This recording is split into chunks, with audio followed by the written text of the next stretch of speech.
My name is Evan Cole, and at 36, I had built a life around staying calm under pressure.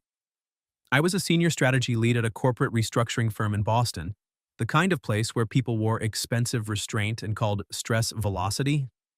I was good at my job because I could take a room full of bad numbers, angry executives, and impossible deadlines and make them behave. Most days that felt useful. Today it felt ridiculous. Because none of that helped when your father might be dying while you were standing on the 19th floor in a Navy suit about to explain hospital expansion projections to a boardroom full of people who thought urgency was a branding concept. So I did what I hadn't done in years. I ran. Not out of the building, not yet. Just out of the conference floor, into the stairwell. Away from the glass walls, the assistants, the polished table, the giant screen with my deck already loaded, and the possibility that somebody would look at my face and know instantly that I was no longer in control of it.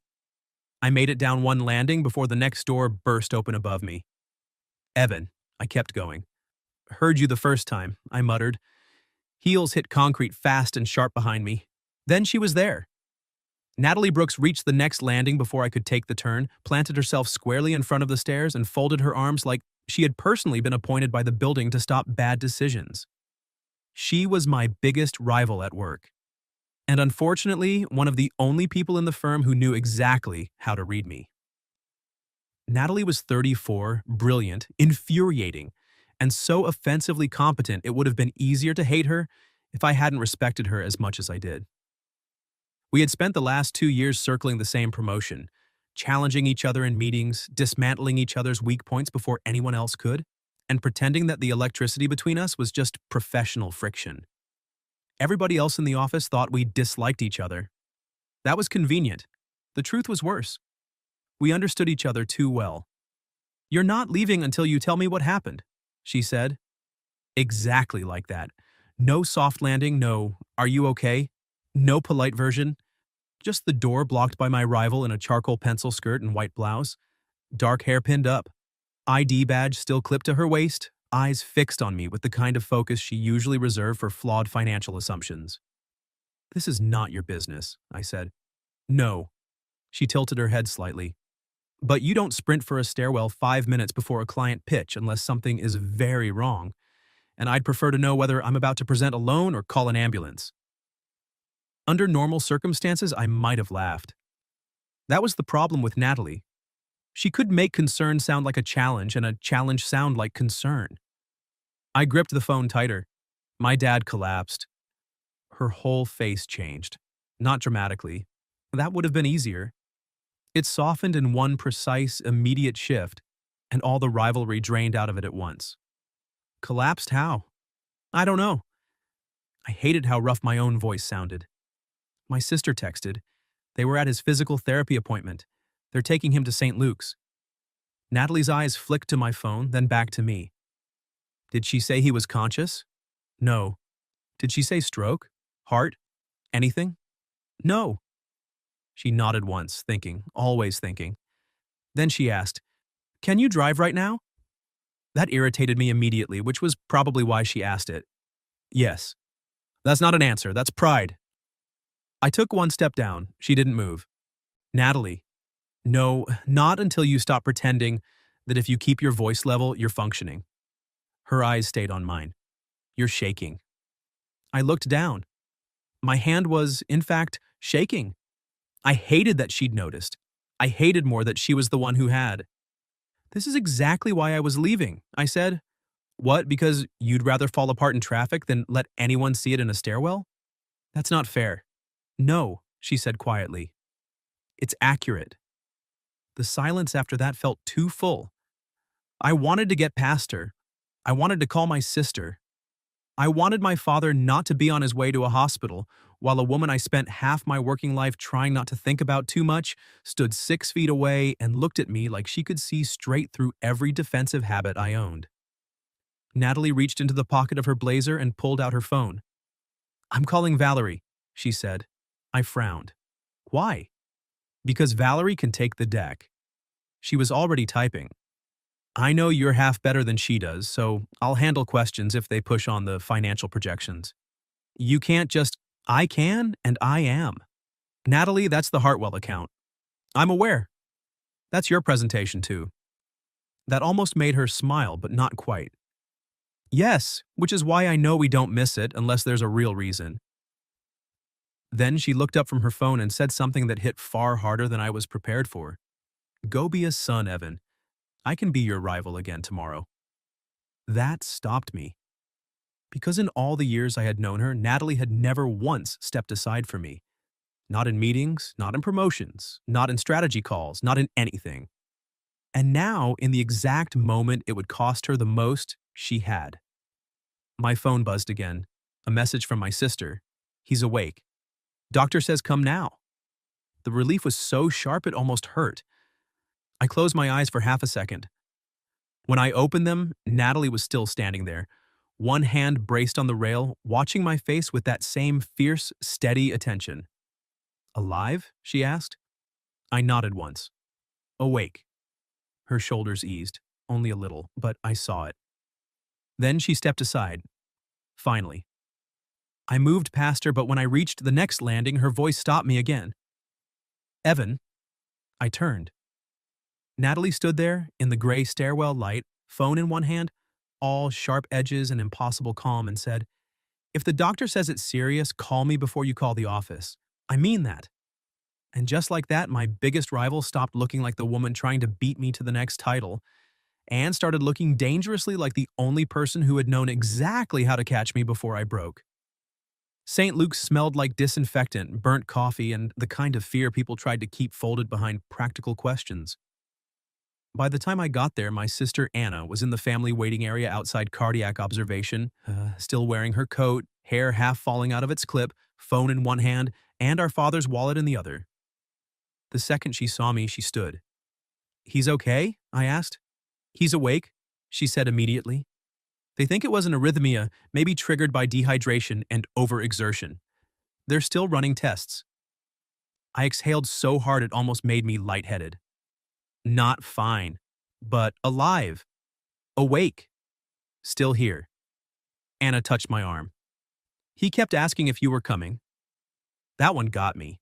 I sat beside her and forced myself to ask useful questions instead of the panicked ones. Which doctor? What tests? What they'd ruled out? Whether Mom knew, she did. Whether he'd spoken clearly, he had. Whether he'd made a joke yet. Anna gave me a tired look. 3. One of them was about the hospital pudding. Good, that's a strong sign. It was nearly noon before they let us see him. He looked smaller in the bed than I was prepared for. Not weak exactly, just suddenly mortal in a way fathers are rude enough not to warn you about. He smiled when he saw us and said, You both look terrible, which helped more than anything else had. He was stable, embarrassed, angry at his body. The cardiologist said they wanted to keep him overnight and do more imaging in the afternoon. Maybe a procedure the next morning, depending on what the scan showed. All of that was manageable. Then my phone buzzed. Natalie. Presentation is done. We got the account. Natalie. Valerie cried in the bathroom for 6 minutes but recovered. Natalie. I told Hartwell you had a family emergency and that anyone who objected could take it up with me personally. I stared at the screen longer than necessary, Anna noticed.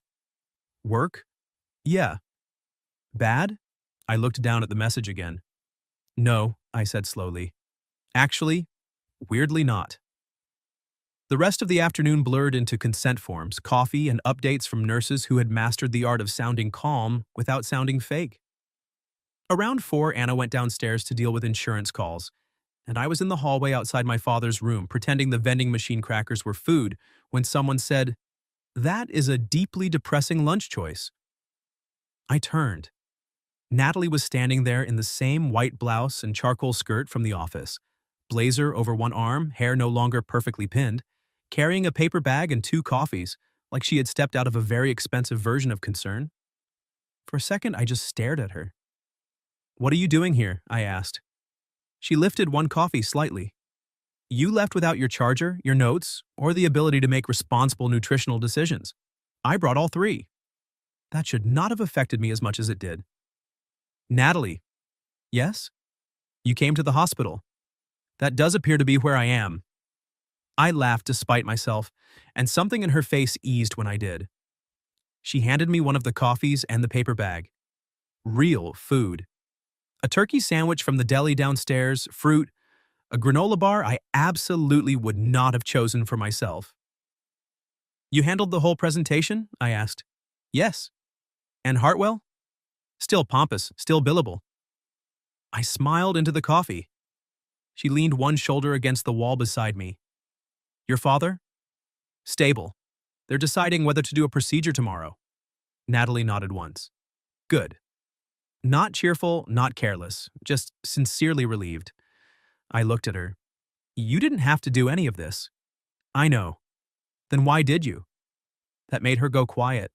Not uncomfortable, just measured. Then she looked down the hall toward my father's room and said, Because when you ran for the stairwell, you didn't look stressed. You looked scared. I said nothing. She kept her voice low. And because people in offices are very good at mislabeling fear as inconvenience, I hate that. That line felt personal. Maybe because it was. I leaned back against the wall beside her. What happened? Natalie looked at the floor for a second, then at me. My older brother had an aneurysm 6 years ago, she said, at work. Everyone thought he'd had a panic attack because he kept saying he was fine and trying to finish a call. Her mouth tightened. By the time someone stopped listening to what he said and started looking at his face, he'd collapsed. The hallway got very quiet. I'm sorry, I said. She nodded once, accepting it without trying to make it easier. So, yes.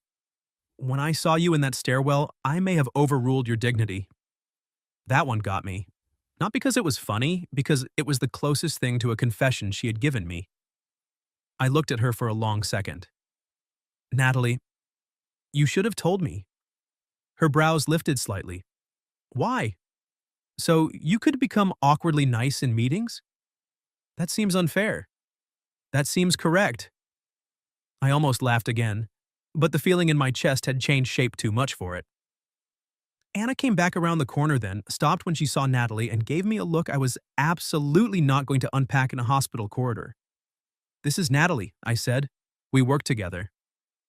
Natalie stepped forward, shook her hand, and somehow managed to look both polished and entirely out of place in the fluorescent hospital light. Anna smiled. The stairwell woman. I turned to her. I'm sorry? Anna shrugged. You say her name a lot.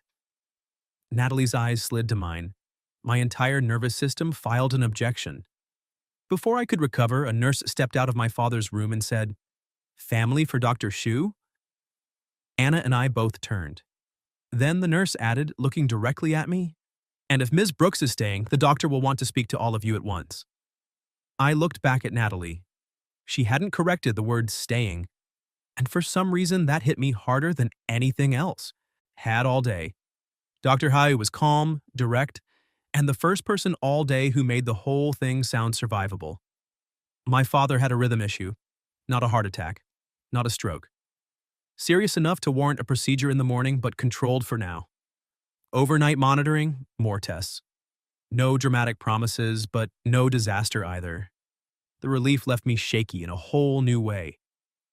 Natalie stood slightly behind me while the doctor explained everything. One hand tucked into her blazer pocket, asking exactly 2 questions, both sharper than the 3 I'd been trying to form in my own head. Anna noticed. I knew because after Dr. Shu left, she looked between us and said, Okay, so either corporate America is softer than I thought, or this woman likes you an alarming amount. Anna, I said. Natalie, to her credit, didn't even flinch. Those are not mutually exclusive. My sister laughed so hard she had to lean against the wall. A little later, Anna went back into Dad's room to help him bully the nurse about hospital socks, and Natalie and I ended up alone near the vending machines again. You didn't have to stay through the consult, I said. I know. You keep saying that. You keep needing to hear it. Fair. I looked at her. So, hear this. Thank you. Natalie's expression shifted. Just slightly, just enough to show the words landed somewhere real. Then her phone buzzed. She checked the screen and swore under her breath. What? Hartwell. She already sounded irritated. They want a post-presentation debrief tonight because apparently winning the account wasn't enough of a hobby. You can take it tomorrow. They won't wait until tomorrow. She answered before I could argue. I only heard her side at first. Calm, short, professional. Then her face changed. Not much, just enough. And I knew someone on the other end had said something stupid. Natalie's voice went colder. No, Evan did not leave us exposed. He left because his father was taken to the hospital. A beat. No, I'm not interested in whether the timing was inconvenient for finance. Another beat. Then finance can learn to be human and bill around it. I stared at her. She kept going. No, you may not call him. If you need something tonight, you call me. If you need something tomorrow, you still call me. Her eyes flicked to mine for 1 second. And if anyone on this account suggests again that he was irresponsible for leaving, I'll make sure Hartwell understands exactly which part of their leadership team lacks judgment. Then she hung up. The vending machine hummed like it had just witnessed something sacred. I looked at her. That sounded expensive. It was worth it. Natalie. She met my eyes. No, I'm serious. There it was again. The thing under the thing. Not rivalry, not duty. Something warmer and much less safe. You didn't have to do that either, I said quietly. She stepped closer, still holding the dead phone in one hand. I know. Then why? Because, she cut in, I am very tired of people treating the things that matter to you like obstacles. Her voice lowered. And because I hate hearing your name used carelessly. That knocked the air out of me. We were standing too close now. Close enough that the fluorescent hospital light stopped mattering and all I could really see was her face, and the fact that for the first time since I'd met her, Natalie wasn't trying to hide the edge of what she felt. I said the only thing I had. That sounded personal. It was. No smile, no joke. Just that. Then Anna's voice floated out from Dad's room. Evan? He's asking if you found the decent coffee yet. Natalie stepped back first. Only half a step, but enough to save us both. I should go, she said. I nodded, though I didn't want to. She adjusted her blazer, put the office back onto her face piece by piece, and somehow that made the moment feel even more dangerous, not less. At the elevator, she turned to me and said, Text me after the procedure tomorrow. I will. And Evan? Yeah? Her eyes held mine for one long second. Don't make me be the only one saying reckless things in hospitals. Then the elevator doors opened and my biggest rival walked inside, looking once again like the most composed woman in Boston. Except now I knew exactly how hard she was, working to look that way. And worse, I was no longer sure I wanted her to. Dad's procedure went well. That was the first good thing. Not easy, not minor, but good. The doctor came out just after 10:30, said the word successful, and I felt my knees go weak in a way I would have found embarrassing if relief hadn't drowned everything else. The second good thing came 30 seconds later when I texted Natalie. He's okay, procedure worked. She answered almost immediately. Good. Now breathe like a person, not a spreadsheet. I laughed in the middle of the cardiac floor. Anna looked over. Stairwell woman? I nodded once. She smiled into her coffee. Knew it. Natalie didn't come to the hospital that day, which turned out to be exactly right. She gave me room, checked in once that evening, once the next morning, never too much, never performative, just enough to make it impossible to mistake what had happened between us for a stress hallucination. Dad came home 3 days later, grumpy and alive, which was the best possible combination. A week after that, I went back to work. The office looked exactly the same. Glass walls, quiet shoes, expensive urgency. The whole machine running like nothing had changed, but everything had. I made it through emails, a Hartwell debrief, and one aggressively pointless budget call before I saw Natalie near the stairwell, just after 6, shrugging into her blazer, clearly about to leave. So I did the only reasonable thing. I got there first. She stopped when she saw me blocking the door and lifted one brow. Really? Really? That feels familiar. It should. A slow smile touched her mouth. And? I looked at her for one long second, then I said, You're not leaving until you tell me what happened. She laughed softly. That's theft. You stole my line. I'm repurposing it. Natalie crossed her arms and leaned lightly against the wall. Fine. What exactly am I supposed to explain? I stepped closer. Not enough to corner her, just enough that this stopped feeling like office theater and became what it was. What happened, I said, when my biggest rival became the first person I wanted updates from, the only one I trusted to hold the office together, and the woman I haven't stopped thinking about since the hospital. Her face changed. Not shock. Recognition. Like she'd been waiting for me to stop translating all of this into manageable language and say it clean. So I did. I'm done pretending that what happened between us only made sense because it was a bad night, I said. It made sense because it was you. Natalie's eyes held mine. Good, she said quietly. Because it got worse in daylight. I smiled despite myself. Worse?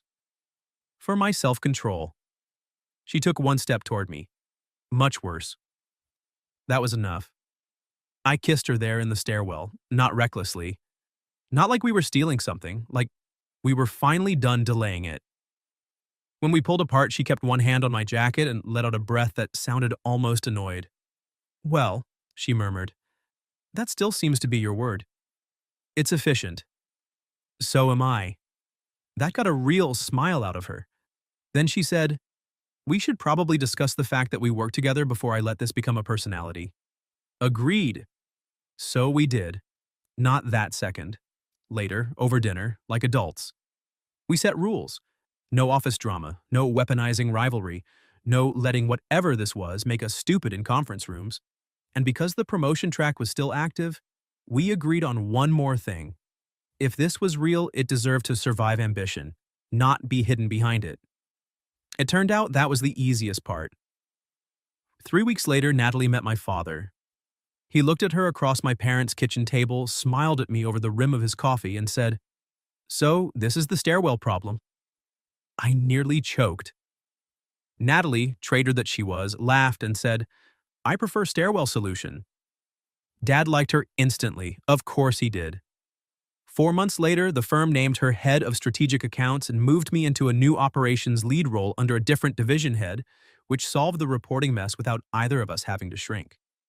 We still argued in meetings, still challenged each other, still made junior associates nervous when we started saying, "Walk me through that again," in stereo. The difference was that now, afterward, she'd steal my coffee and kiss me in the elevator when no one was looking. And the strangest part of all of it was this. My life did not become less disciplined. It became less lonely. That was the real plot twist. Not the stairwell, not the hospital, not even the kiss. It was that the woman who had once blocked my escape became the person I stopped wanting to leave. What would you have done if your biggest rival blocked the stairwell and refused to let you walk out with your fear alone? And have you ever had someone see through you at exactly the moment you were trying hardest not to be seen? Tell me your story in the comments. If you like this one, leave a like.